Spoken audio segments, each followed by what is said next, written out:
പ്രിയ സുഹൃത്തുക്കളെ നമസ്കാരം.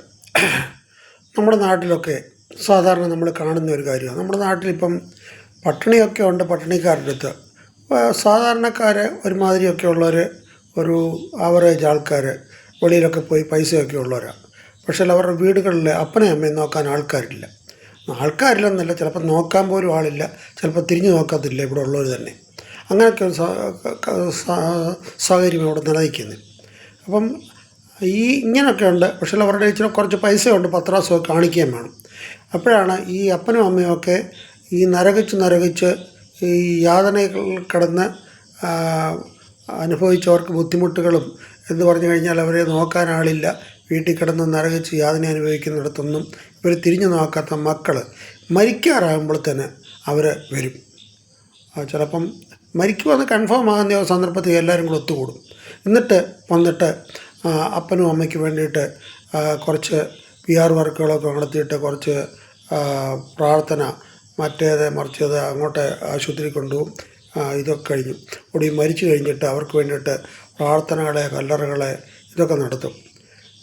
ഇത് എന്ന് പറഞ്ഞ പോലെയാണ് ഞാനിത് പറയാൻ വന്നത്. നമ്മുടെ സർക്കാരിൻ്റെ ഈ 9 വർഷം ഭരിച്ചു, 9 വർഷം, ഒരു 6 മാസം ഇനി ഭരിക്കാൻ ബാക്കിയുള്ളൂ. ആദ്യത്തെ 5 കൊല്ലം വിട്. അത് കഴിഞ്ഞുള്ള പ്രകടന പത്രികയിലുണ്ടായിരുന്നായിരുന്നു ഇവർക്കൊക്കെ പൈസ വർദ്ധിപ്പിക്കുമെന്നൊക്കെ പറഞ്ഞത്.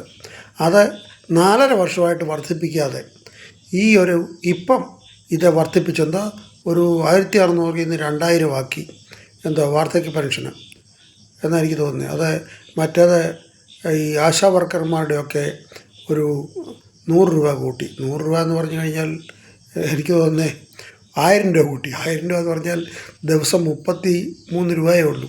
ദിവസം 33 രൂപയ്ക്ക് പിണറായി വിജയനെ പോലുള്ളവർക്ക് വെള്ളം കുടിക്കാൻ പോലും ഒക്കത്തില്ല. ആ സന്ദർഭത്തിലാണ് 33 രൂപ കൂട്ടിയത്.